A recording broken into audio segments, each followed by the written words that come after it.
माननीय अध्यक्ष जी, मैं प्रस्ताव करता हूं कि राष्ट्रपति की सेवा में निम्नलिखित शब्दों में एक समावेदन प्रस्तुत किया जाए कि इस सत्र में समवेत लोकसभा के सदस्य राष्ट्रपति के उस अभिभाषण के लिए जो उन्होंने 31 जनवरी 2019 को एक साथ समवेत संसद की दोनों सभाओं के समक्ष देने की कृपा की है, उनके अत्यंत आभारी हैं। आप पिछले सीट से बोलेंगे अगर यहाँ पे प्रश्न जी माइक पे आवाज आएगी। मैं इस सीट से बोलने की इजाजत चाहता हूँ और मैं प्रार्थना करूंगा कि एकाएक मुझे वायरल अटैक हो गया, जिसके कारण बोलने की कुछ कठिनाई हो सकती है, और अगर कठिनाई आवे तो मैं थोड़ी देर के लिए बैठ के भी बोलना चाहूँ तो आप इजाजत देंगे।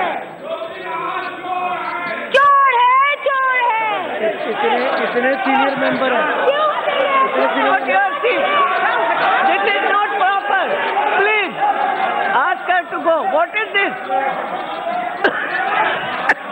सदन की कुछ मर्यादा होती है कि नहीं होती है? क्या है ये? मनमर्जी करोगे क्या सब? एक महिला होके नहीं समझती। अध्यक्ष महोदय, ये 16वीं लोकसभा के अंतिम सत्र में हम खड़े हैं, और इस अंतिम सत्र के बाद जब हम सब अपने क्षेत्र में लौटेंगे तो लोकतांत्रिक महाभारत का समर प्रारंभ होगा। देश के अंदर इस बार जो महाभारत का युद्ध हुआ था, धर्म युद्ध, और दोनों पक्ष में सेनाएं बटी थी, उसी तरह इस बार हिंदुस्तान के इस आम चुनाव में दोनों तरफ सेनाएं बट रही हैं। धर्म का अधर्म के बीच सेनाएं बट रही है। एक तरफ जब राष्ट्रपति जी अपने अभिभाषण को प्रारंभ करते हैं तो वो शुरू ही करते हैं कि मुझे इस बात की खुशी है कि हमारा देश गांधी जी के सपनों के अनुरूप नैतिकता पर आधारित समावेशी समाज का निर्माण कर रहा है।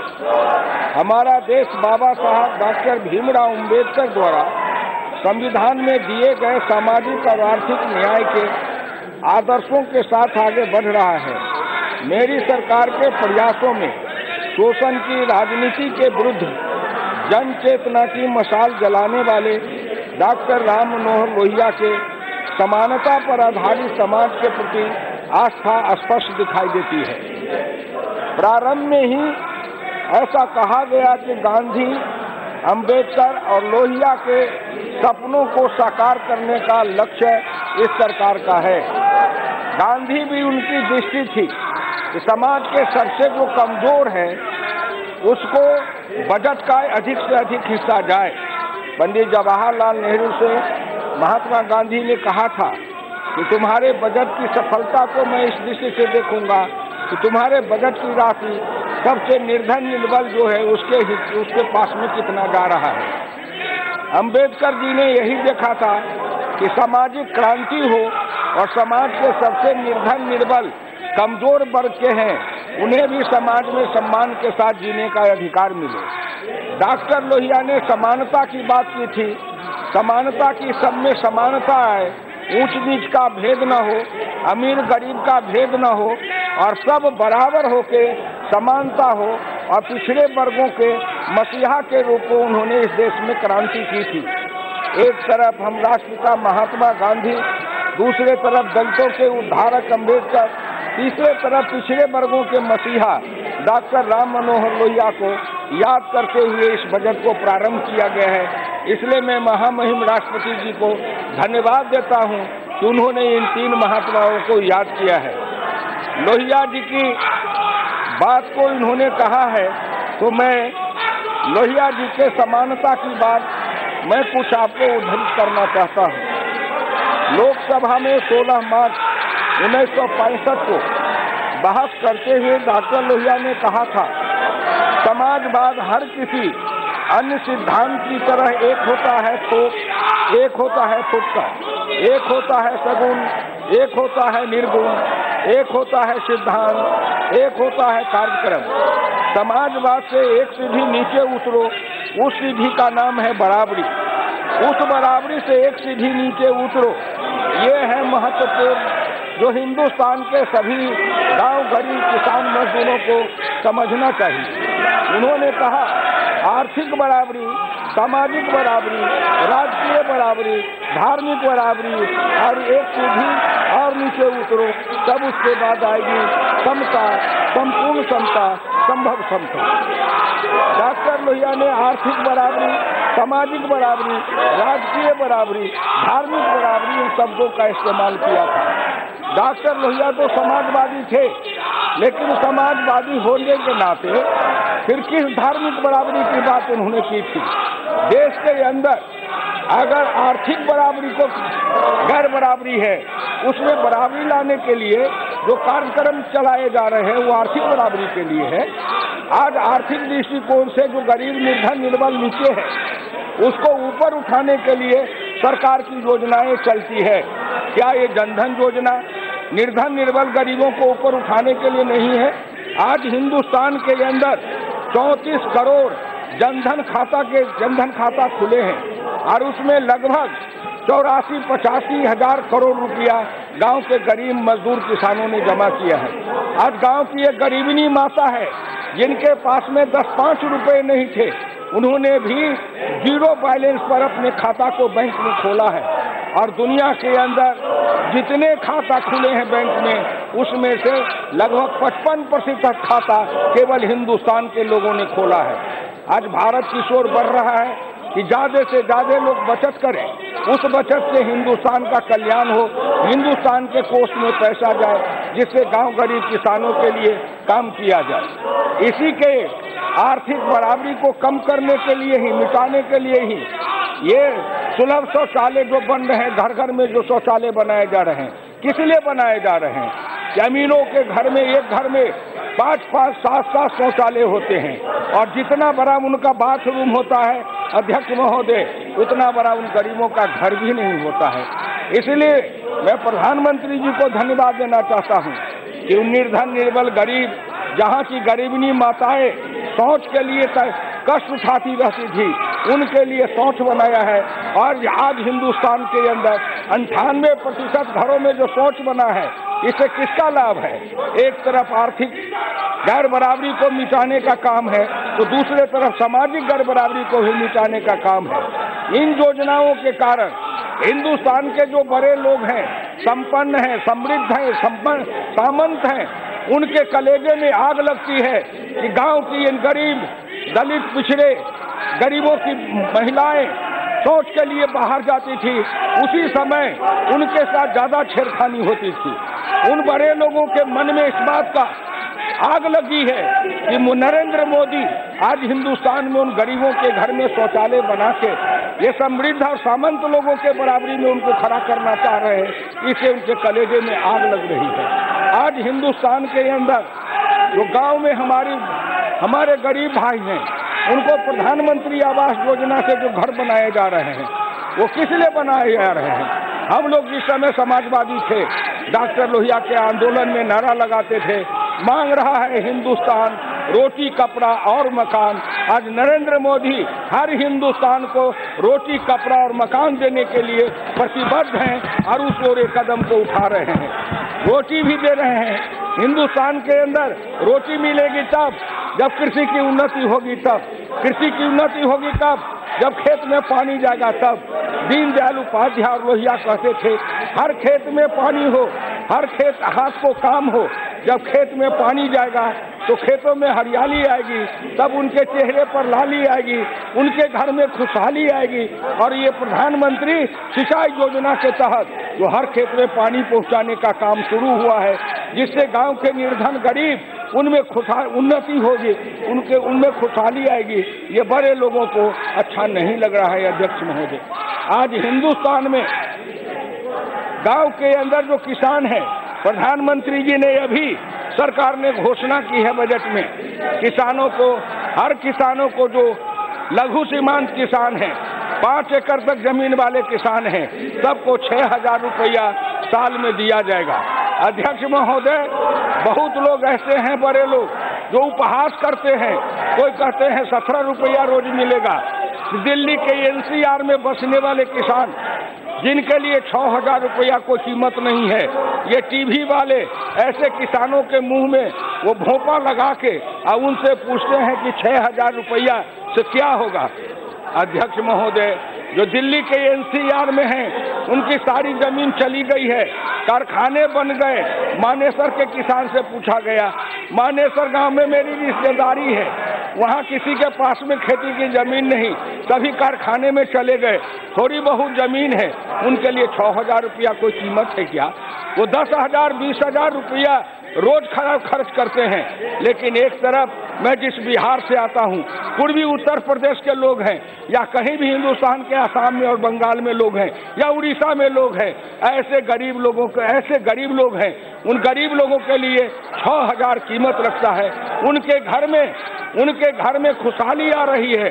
और जब ऐसे गरीब किसान से पूछा गया तो उन्होंने कहा कि 6,000 रुपया हमारे लिए बहुत महत्व रखता है, हमारे लिए इसकी कीमत है, हमारे घर में खुशहाली आएगी। ये 6,000 रुपया जो जिन गरीब किसानों को मिल रहा है, मेरे गांव में किसान हैं, उनके हर के चेहरे पर इस बात से खुशी आई कि हर आदमी को 100% किसानों को 6,000 रुपया उनके खाते में जाएगा। अध्यक्ष महोदय, जो ये खाते में पैसे जा रहे हैं, इन खाते में पैसा जाने के कारण बीच में जो बिचौलिया दलाल हैं, उन दलालों का काम बंद हो गया है। और ऐसे जितने दलाल हैं अध्यक्ष महोदय, वो गांव से लेके और दिल्ली तक ऐसे जितने दलाल हैं, वो एक तरफ इकट्ठा होकर के नरेंद्र मोदी के खिलाफ मोर्चा बना रहे हैं कि जब ये नरेंद्र मोदी डायरेक्ट ट्रांसफर करेंगे तो सभी पैसा डायरेक्ट चला जाएगा, तो बीच में दलाली कहाँ से खाएंगे। इसलिए मैं आपसे विनम्र प्रार्थना कर रहा हूँ अध्यक्ष महोदय कि आज देश के अंदर जो मैंने कहा कि 2 पक्षों में सेनाएं विभक्त हो रही है, धर्म का युद्ध होने वाला है। मैं हिंदू, मुसलमान, ईसाई, इनके धर्म की बात नहीं करता। धर्म का मतलब है भारत कोई गरीबी से मुक्त हो, हर घर में खुशहाली हो, हर बच्चे को पढ़ाई हो, हर बीमार को दवाई हो। आज जो भारत सरकार ने आयुष्मान योजना के तहत उन गरीबों के लिए 5 लाख रुपया के दवा की जो व्यवस्था की है, 10 लाख लोग आज तक उसे लाभ उठा चुके हैं। ये सारी योजनाएं ऐसी हैं जो बड़े बड़े लोगों को अखरती है। अध्यक्ष महोदय, क्यों ये दोनों तरफ बच रहे हैं? 3 लाख ऐसे फर्जी कंपनियों को सरकार ने पकड़ा है, जो पैसा को इधर से उधर करते थे, इसका पैसा उसको, उसका पैसा उसको, कहीं का ईंट, कहीं का रोड़ा भानुमती ने कुनमा जोड़ा। चोरी का, बेईमानी का, शैतानी का, लूट का पैसा लाते थे और आपस में मिल के उसको खाते में डाल के पचाते थे। सरकार ने उसको पकड़ा है। ऐसे जो 3 लाख लोग पकड़े गए हैं, उनके साथ कौन जुड़े थे? पैसा वाले जुड़े थे, धन वाले जुड़े थे, बेईमान जुड़े थे, देश के लुटेरा जुड़े थे, समाज के शोषक जुड़े थे। इन सबों को आज जब सरकार पकड़ रही है, ऐसे 3 लाख लोग जब पकड़े गए हैं, तो उन सब से जुड़े हुए हिंदुस्तान के अंदर कोई 50-60 लाख लोग बनते हैं, वो सब इकट्ठा हो गए हैं और वो सब हल्ला करते हैं नरेंद्र मोदी को हटाओ। कितनी विडंबना है अध्यक्ष महोदय कि नरेंद्र मोदी देश के सारे चोर, बेईमान, लुटेरा, देश के देशद्रोही इसको पकड़ रहे हैं और दूसरे तरफ वो सारे लुटेरे, बेईमान, आतंकवादी, उग्रवादी, ये सब इकट्ठा होके नारा लगाते हैं चौकीदार चोर है। मान लीजिए चोर करे शोर। इसलिए मेरी विनम्र प्रार्थना है कि उन सब का जो नारा है वो देश के लोगों को गुमराह करने वाला है। मैं विनम्र प्रार्थना करता हूँ कि आज हिंदुस्तान के अंदर आवश्यकता किस बात की है? आवश्यकता किस बात की है? भूखे को रोटी मिले, बिना कपड़े वाले को वस्त्र मिले, बिना मकान वाले को मकान मिले, गरीब के घर में शौचालय बने। इसलिए मैंने प्रार्थना की है कि आज हिंदुस्तान में डॉक्टर लोहिया ने जो कहा था कि आर्थिक बराबरी चाहिए, सामाजिक बराबरी आएगी कब?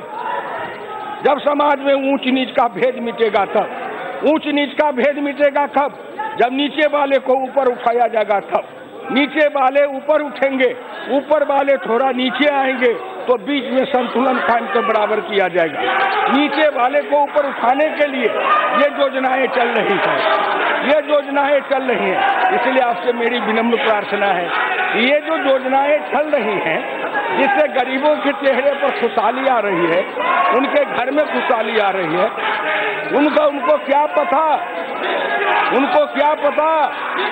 जो 100 कोठी के बंगले में रहते हैं, उनको क्या पता 100 कोठी के बंगले में रहते हैं, उनको बिना मकान वाले को क्या पता?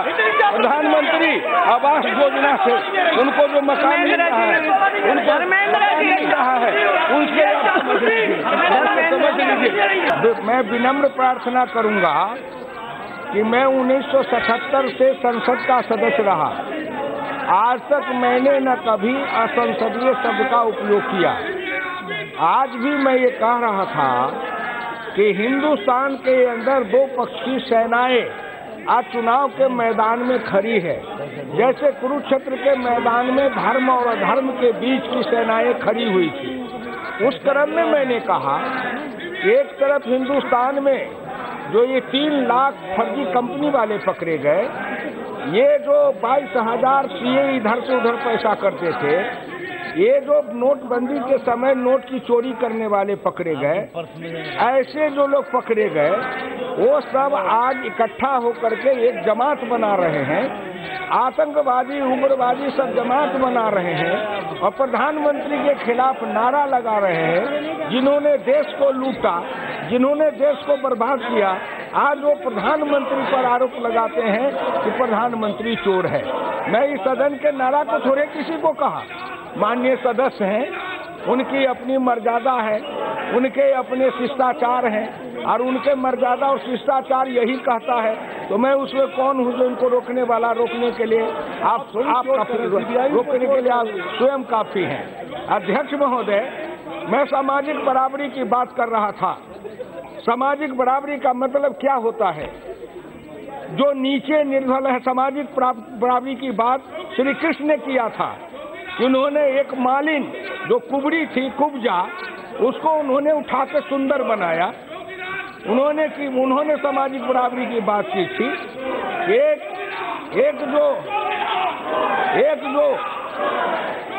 एक जो ऋषि थे, आप जानते हैं, शास्त्र को ज्ञान है आपके पास, कि सुपन ऋषि, जिनको उस समय के समाज में अछूत कहा जाता था, जब तक युधिष्ठिर के राजस्वी जग में सुपन ऋषि को भोजन करा के पूजित नहीं किए, तब तक यज्ञ को पूर्ण नहीं माना था।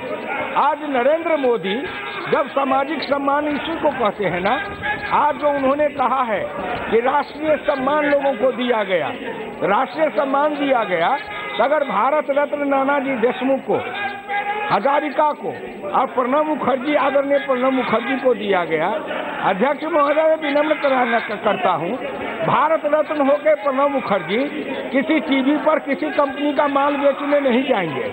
आज तो भारत रत्न ऐसे हैं जो टीवी पर कंपनी का माल बेचते हैं, तेल बेचते हैं, साबुन बेचते हैं, कितना उस पद का अपमान करते हैं। इसीलिए नरेंद्र मोदी जी ने उचित पात्र, उचित व्यक्ति, पूजनीय को पूज्य मानने में जो बाधा क्रम है, यही मनुष्य का अहंकार है, यही मनुष्य का भ्रम है। आज इस भ्रम से जो लोग भ्रमित हैं, उनको अपनी आत्मा से सोचना चाहिए।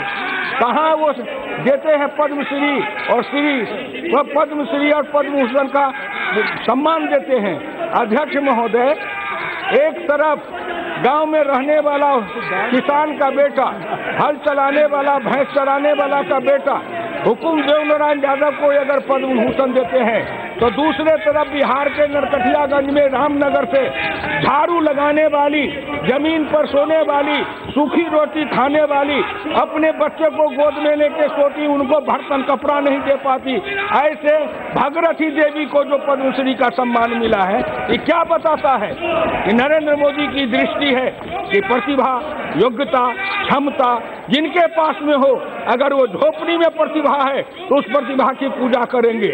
लेकिन हमारे पास क्या पूंजी है साहब? हमारे पास तो अपने पसीना और पुरुषार्थ की पूंजी है। न मेरा बाप राजा, न मेरी महारानी, न मेरा नाना राजा, न मेरी नानी राजी, न मेरा दादा राजा, न मेरी दादी राजी। आज जो राजनीति में है तो ये अखबार वाले और ये टीवी फोक्सिन वाले, बायोस्कोप वाले ये दिखाते हैं कि कौन आया है राजनीति में जिसके जो नाना दादा के ऐसे बड़े लोगों के घर से हैं। नरेंद्र मोदी चाहते हैं कि महल से अगर प्रतिभा की पूजा होती रही है तो आज निर्धन, निर्बल, पिछड़े, दलित, गांव के गरीब के घर में भी अगर प्रतिभा है, योग्यता है, क्षमता है, पसीना है, परिश्रम है, तो आज उनकी भी पूजा की जाए। अगर गांव के निर्धन, निर्बल, गरीबों की पूजा कर रहे हैं तो क्या अनर्थ, अन्याय कर रहे हैं। इसलिए मैं आपसे प्रार्थना करता हूँ, कहाँ तीजन बाई आदिवासी लोकगीत में महाभारत गाने वाली, आज उसको अगर पद्म विभूषण दिया गया है तो क्या अनर्थ हुआ है। आज उत्तर प्रदेश के वाराणसी से हीरालाल यादव जो बिरहा गाते हैं लोकगीत, उनको सम्मानित किया गया है। मैं पूछना चाहता हूँ, इतने दिनों तक हिंदुस्तान में राज रहा, उस सरकार के समर्थन में आदरणीय मुलायम सिंह यादव भी रहे और दूसरे लोग भी रहे, क्या कभी उनकी दृष्टि हीरालाल यादव जैसे एक साधारण गरीब अहीर के ऊपर में गई थी क्या? आज नरेंद्र मोदी जी एक लोकगीत गाने वाले को उठा रहे हैं। डॉक्टर लोहिया ने कहा था, लोकभूषा, लोकभूषा, लोक भोजन, लोक भवन, लोक संस्कृति, लोक कला, जब इसको पूजा जाएगा तब असली लोकतंत्र आएगा।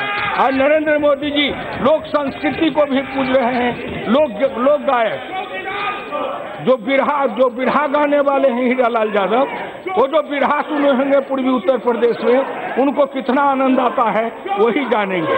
तीजन बाई वहाँ आदिवासियों के बीच में से निकल करके आज वो महाभारत गाती है, उसका आनंद उस समाज को मिलता होगा।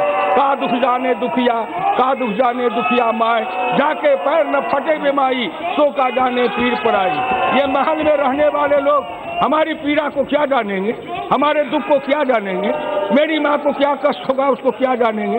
नरेंद्र मोदी इसलिए जानते हैं कि एक मजदूरी ने गरीब माँ के पेट से पैदा लिया, पिछड़े समाज में पैदा लिया।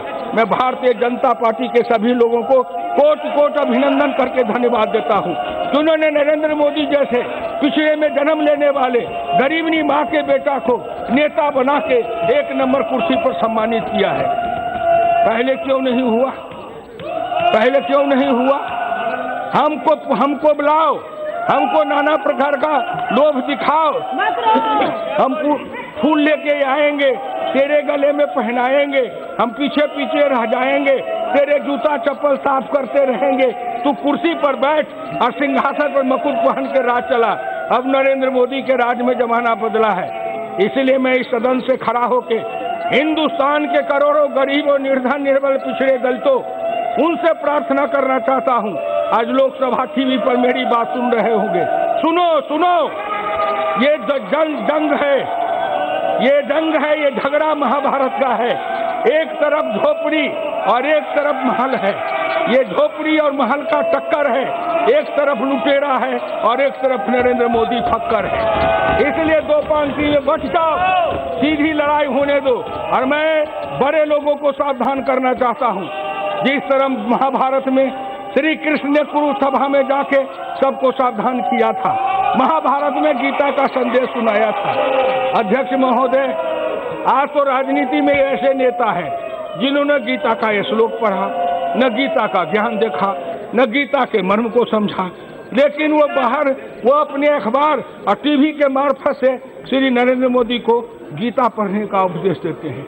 अरे नरेंद्र मोदी गीता क्या पढ़ेंगे नरेंद्र मोदी 20 साल 25 साल संघ के प्रचारक के हैसियत से गांव-गांव भटके, जंगल में भटके, आदिवासियों के, गरीबों, निर्धन निर्मल के बीच में भटके, उन्होंने गीता का प्रत्यक्ष ज्ञान प्राप्त किया है। जिसके पास में है नहीं, ज्ञान नहीं, बुद्धि नहीं, विवेक नहीं। मैं एक बात और कहना चाहूंगा अध्यक्ष महोदय, हिंदुस्तान के इन गरीबों से कहना चाहता हूं, तुम अपने जाति के नेता के पीछे बहुत डर रहे हो। तुम्हारे जाति के नेता आए, तुमको भटकाए, जात के नाम पर साथ लिए, खुद किला पर चढ़ गए। उन्होंने कहा जात के लोगों आओ, मेरे पीछे लग जाओ, अपने बेटे को मरवाओ, मैं तेरे बेटे के लाश पर चढ़ूंगा, लाल किला पर झंडा लहराऊंगा। वो जमाना चला गया। इसलिए मैं उन गरीबों के बच्चों से कहना चाहता हूं, पिछड़े दलितों से कहना चाहता हूं कि तुम अपने जाति के नेता के पीछे दौड़ना छोड़ो, उनके मोह को छोड़ो, उनके ममता को छोड़ो और एक बार जाति तोड़ो, बंधन छोड़ो, गले गले लगो, हाथ में हाथ मिलाओ, सब मिल करके गाओ, ना हम हिंदू ना हम मुसलमान, हम हैं भारत माता के संतान। सब मिल करके आएंगे, कमल पर मुहर लगाएंगे, फिर नरेंद्र मोदी को हिंदुस्तान के लाल किला पर चढ़ाएंगे।